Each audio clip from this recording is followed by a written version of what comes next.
Hola, bienvenidos a todas y todos a una nueva edición de nuestro podcast Protagonistas de la Silva Enríquez. Universidad Católica Silva Enríquez, 40 años formando personas, forjando futuro. En la página web de nuestra universidad se dice que la Dirección de Formación Identitaria, DIFI, responde a una única misión, pero escuchen bien lo complicado como se explica. Dice desplegada en 2 dimensiones. El desarrollo disciplinar e investigativo de la teología y la filosofía en perspectiva interdisciplinar y a su vez la dirección, coordinación y evaluación de los programas y actividades vinculados a la formación general e identitaria de los estudiantes y de toda la comunidad universitaria a partir de un diálogo desde la tradición cristiana católica y salesiana. Ustedes que me escuchan, pocos deben haber entendido, pero probablemente para los que lo hemos leído, lo hemos tenido que hacer como en 3 oportunidades por lo menos para entenderlo. Para poner esto en chileno, nos encontramos hoy aquí con Rodrigo Núñez, doctor en filosofía de la Universidad de Filosofía de Múnich, magíster en teología de la Pontificia Universidad Católica de Chile y director de la Dirección de Formación Identitaria de nuestra universidad. Muy bienvenido. Muchas gracias, Lleno. Bueno, hagamos un poco de pedagogía. Yo decía que quienes lo escucharon poco probablemente lo entendieron y que quienes lo leen en la primera vez tienen que leerlo como por una segunda vez. Me gustaría ir a algunos conceptos. ¿Qué significa en lo práctico una perspectiva interdisciplinar? Sí, bueno, te saludo de nuevo, Lleno, muchas gracias y también al equipo de producción. Es una bonita oportunidad para contar un poco de qué es esto de la DIFI y cuáles son sus mundos, ¿no? Y quisiera partir por eso.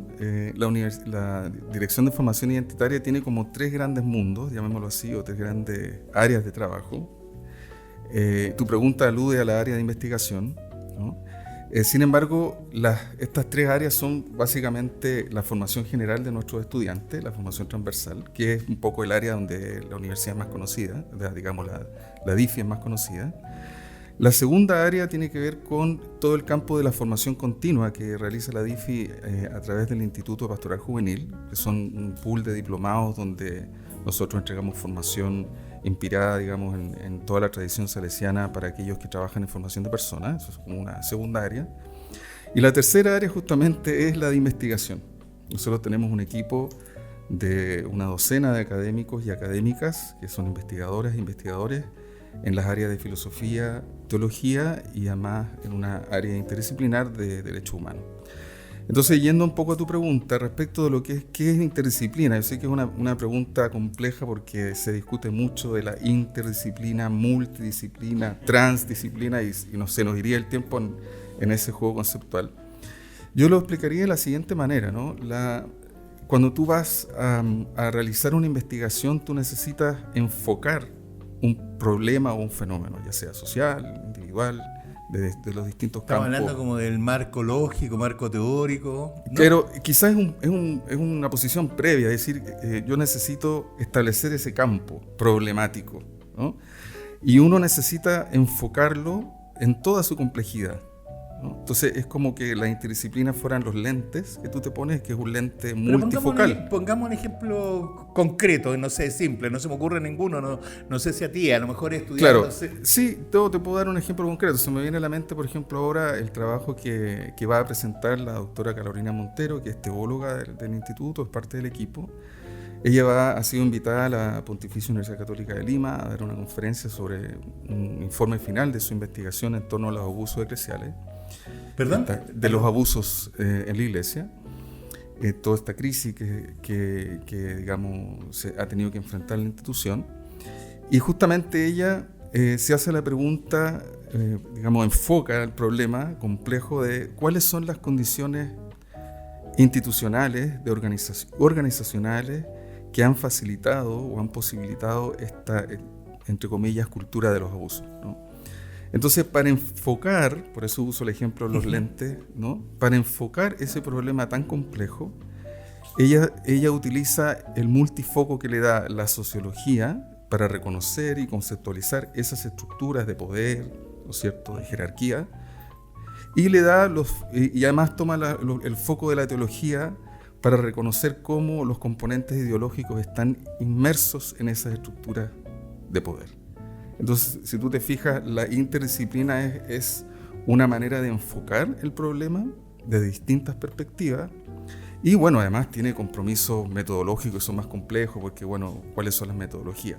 Nosotros creemos que esa perspectiva enriquece el conocimiento que se va a generar en esa investigación, porque lo cualifica, es decir, le da un valor respecto de la profundidad y cómo acoge la complejidad de las situaciones. Eso es por darte una muestra de lo que podría ser interdisciplina, ¿no? La segunda parte de la declaración de las tareas señala que también están a cargo de la formación general identitaria en diálogo con el catolicismo y la Salesianidad. Explícanos brevemente de qué se trata aquello. Sí, eso es una pregunta súper interesante porque en el fondo toca el corazón de la misión de la universidad y la formación general es una manera de concretar en la práctica cómo eso baja a los estudiantes, ¿no? Y el plan de formación general es justamente esa bajada práctica, ¿no? Y me da también ocasión de comentarte que este año la Dirección de Formación Identitaria ha tenido un año bien intenso para reflexionar esa pregunta, ¿no? ¿Cómo se articula catolicidad y salesianidad en la formación de los estudiantes? Nosotros nos hemos hecho cargo de un objetivo del Plan de Desarrollo Estratégico, que es la elaboración de un modelo de evaluación de ese sello identitario en los programas. O sea, hemos estado encima de esa pregunta durante muchos meses. Y hemos hecho un camino reflexivo para justamente reconocer que, primero, nos hemos hecho la pregunta, bueno, ¿qué es la identidad? ¿Qué es el sello identitario en la formación de los estudiantes? Y hemos tenido que enfrentar la pregunta, ¿qué es la identidad? Y segundo, hemos optado por responder esa pregunta a través de los supuestos. Te voy a poner más en concreto, ¿no? La universidad se define como una universidad católica y además salesiana. Entonces, nosotros nos hemos preguntado cuáles son los contenidos, los componentes de esa catolicidad, ¿no? Y hemos hecho un rastreo de todos los documentos que son generales para todas las universidades católicas y hemos bajado como de lo general a lo particular, ¿no?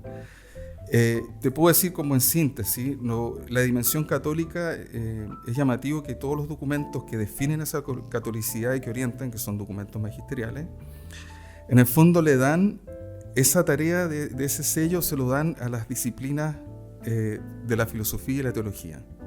La teología aporta una cierta concepción del ser humano, ¿no? Un ser humano que está llamado a la trascendencia en sus compromisos comunitarios, y la filosofía, ¿no es cierto?, da esa impronta del pensamiento crítico, del someter a crítica los valores de la cultura, generar personas autónomas en sus decisiones, y entonces ese es como el primer foco de la catolicidad. Y respecto de la salesianidad, yo creo que ahí el concepto clave es el sistema preventivo, que es un modelo digamos, de acción pedagógica para la vida, que es algo que tiene una riqueza en la tradición salesiana, donde entran muchas áreas.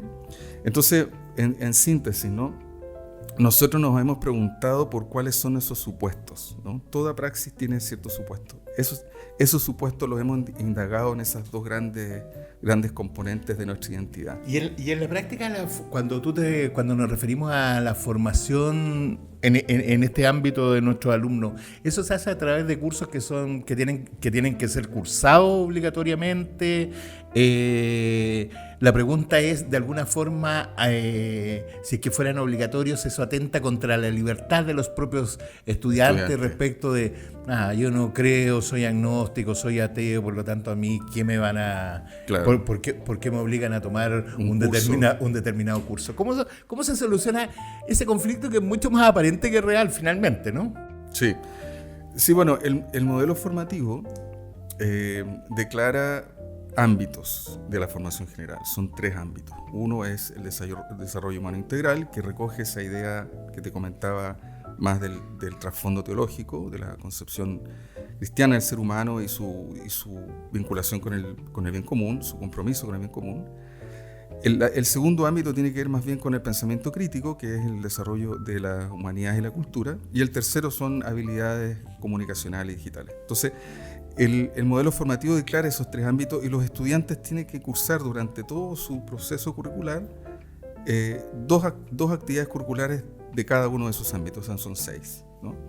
Ahora, no es que estén obligados a tomar uno en particular, sino que la Dirección de Formación Identitaria genera una oferta académica, una programación de mucha variedad de distintos cursos para cada uno de esos ámbitos. Entonces hay una posibilidad de elección de acuerdo a un descriptor que sube, digamos, la Secretaría de Estudio en ese plan, y del título que le aparezca de interés, ¿no? O sea, la única, digamos, exigencia es que sean 2 de cada ámbito, pero hay posibilidad de elección. Entonces, no es tan así en realidad de que estén obligados a tomar uno u otro. Estaba tratando de hacer memoria, yo que egresé también de la Católica hace pero muchísimos años, me acordaba, claro, efectivamente la oferta es bien variada en términos, no me acuerdo cómo se llamaban, de formación general y no me acuerdo, no era formación específica lo otro, pero claro, efectivamente también las instituciones de educación superior buscan generar una oferta que tenga que ver con su propia visión y misión, y por lo tanto desde esa perspectiva no tiene nada de malo, ¿no? Claro, exacto. O sea, hay también una intencionalidad, ¿no? Y la universidad en ese sentido, si queremos ir a lo del sello identitario, ¿no? Esa huella que quiere dejar en los profesionales, hay una responsabilidad en lo que declara, ¿no? Y en ese sentido la oferta tiene que adaptarse a ese sello. Otro problema, digamos, otra pregunta que uno podría plantearse es qué relación tiene eso, el sello institucional, ¿no es cierto?, con el tema de la identidad, que eso también tiene... Bueno, esa es una pregunta bien interesante, porque uno tiende primero, como la primera perspectiva es a usarlos como sinónimos, y después de una breve reflexión y modesta reflexión, uno le parece que son distintos. A lo mejor podríamos entrar en ese tema de inmediato. Sí, es un tema interesante que tiene su complejidad, pero yo diría que el sello institucional es, digamos, ese corpus declarativo que lo encontramos en la página web, en los documentos donde aparecen explicitados y formulados los valores institucionales, sus propósitos, ¿no es cierto?, el proyecto de sociedad que tiene la universidad y cómo genera planes de formación para, digamos, formar, valga la redundancia, profesionales que colaboren y que construyan ese proyecto. Eso es como el sello identitario institucional. Es como entramos para estudiar, salimos para servir. Exactamente. Y en cambio la identidad tiene otra arista que yo creo que es más dinámico. Nosotros tendemos a pensar que la identidad es como algo fijo, estático, ¿no es cierto?, que no se moviliza. Yo diría que la identidad más bien tiene que ver con cómo cada uno, digamos, como cada persona singular en su contexto, en su lugar de trabajo, asimila esos componentes del sello institucional, ¿no?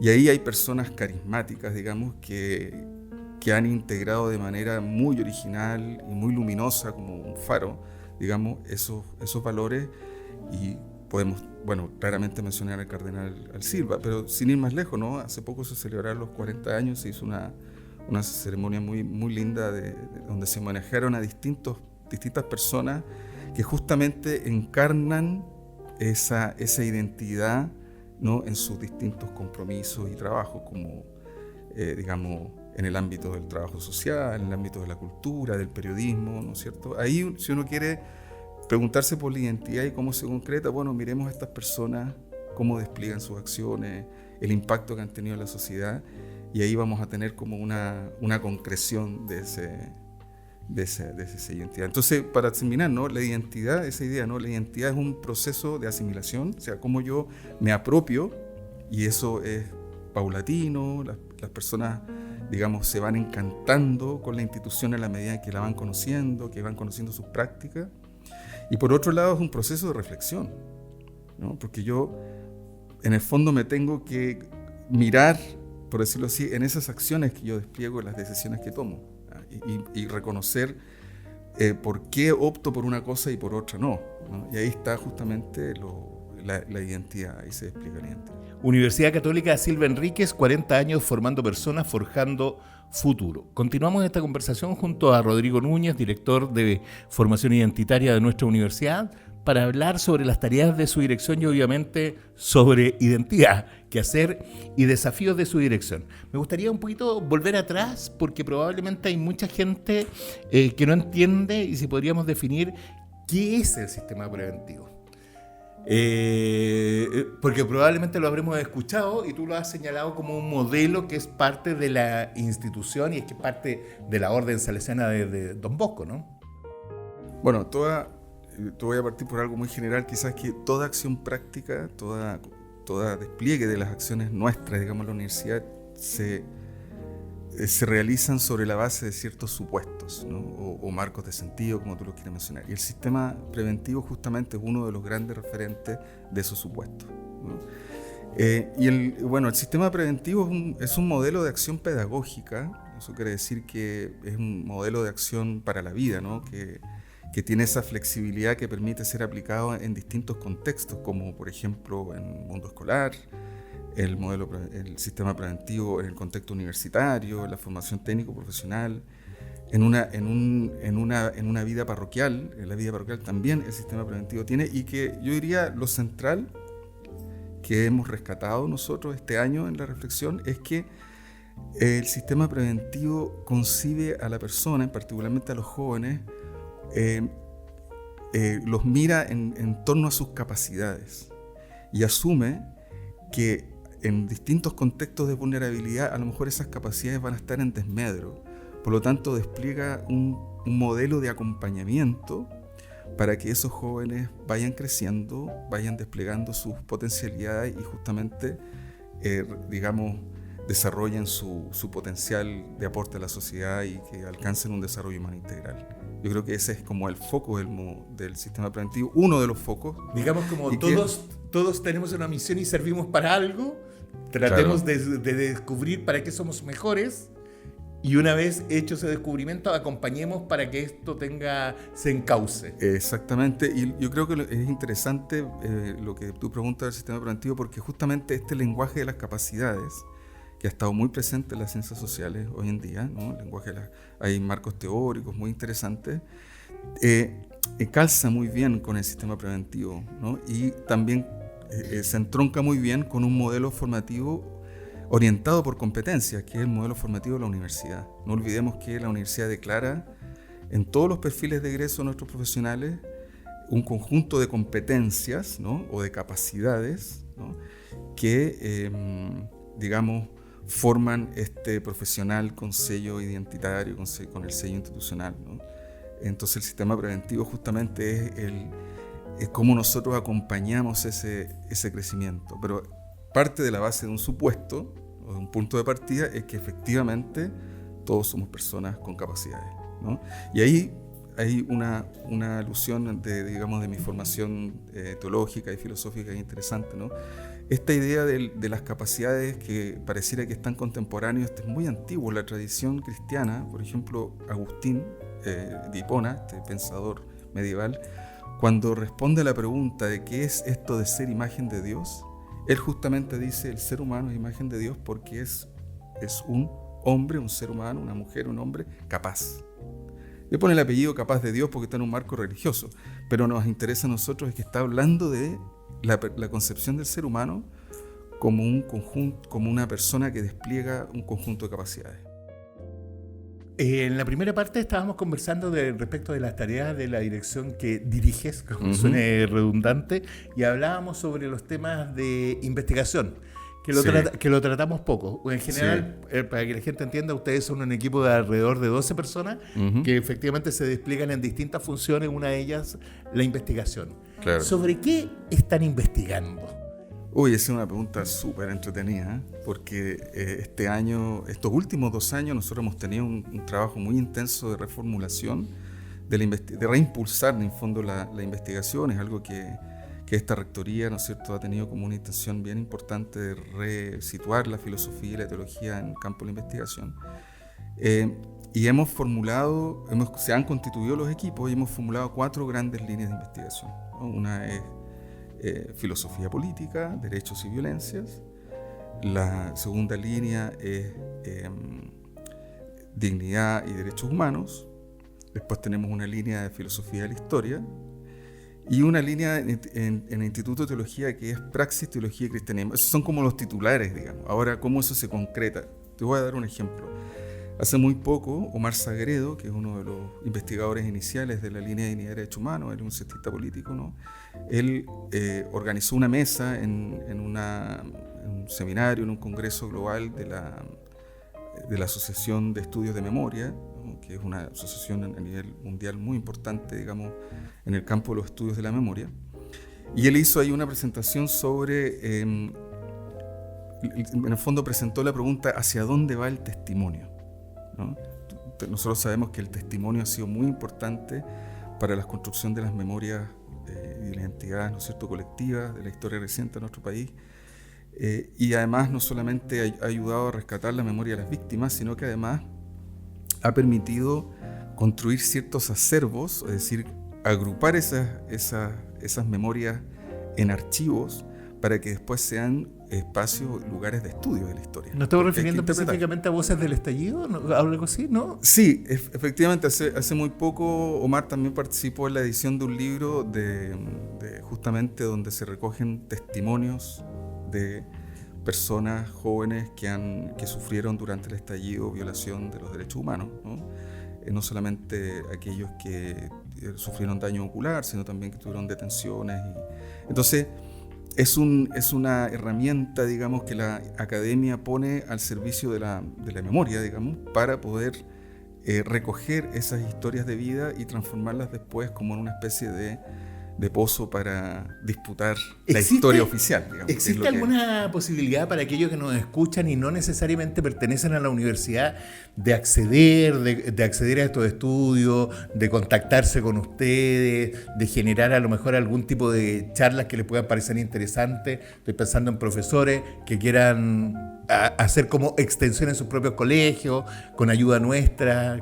Sí, bueno, la dirección tiene sus canales de comunicación siempre abiertos, ¿no es cierto? En la página web aparecen nuestros correos electrónicos. Nosotros hemos hecho constantemente acciones de transferencia, de difusión, ¿no es cierto?, académica en instancias de la universidad, que los publicitamos en la página web, donde los académicos dialogan con otros interlocutores. No es que ellos vayan a enseñar, sino que ponen su conocimiento a disposición de la comunidad para establecer un diálogo ciudadano, un diálogo, digamos, con la comunidad en torno a estas preguntas, a estos problemas, porque el testimonio, ¿no es cierto?, para nosotros, para volver al tema, a la investigación de este colega Omar Sagredo, es justamente estamos asistiendo a una transformación también del testimonio, de este modelo clásico latinoamericano de la memoria de las víctimas, ¿no? Hoy día se están integrando otro tipo de derechos, otro tipo de vulneraciones que es necesario pensarlas, ¿no? En el ámbito ambiental, por ejemplo, en el tema del agua, en el tema de los pueblos originarios. O sea, hay otras voces, ¿no?, que estarían disputando también esta historia oficial y queriendo tener un espacio más integrado y más inclusivo en la sociedad. Bueno, el tiempo es implacable. Me encantaría dejarte extendida la invitación para hablar en una próxima oportunidad, básicamente sobre el tema de las líneas de investigación. Sí, bueno, te agradezco mucho. Quedan pendientes, hay muchas otras investigaciones que sería muy interesante conversar y que también puedan venir los mismos académicos y académicas a compartirla. Muchas gracias, Jenny. Con esta interesante reflexión terminamos este nuevo programa y agradecemos la presencia de Miguel, director de formación identitaria de nuestra universidad. A quienes nos ven y escuchan, la invitación es a compartir un próximo capítulo de Protagonistas de la Silva Enríquez. Universidad Católica Silva Enríquez, 40 años formando personas, forjando futuro.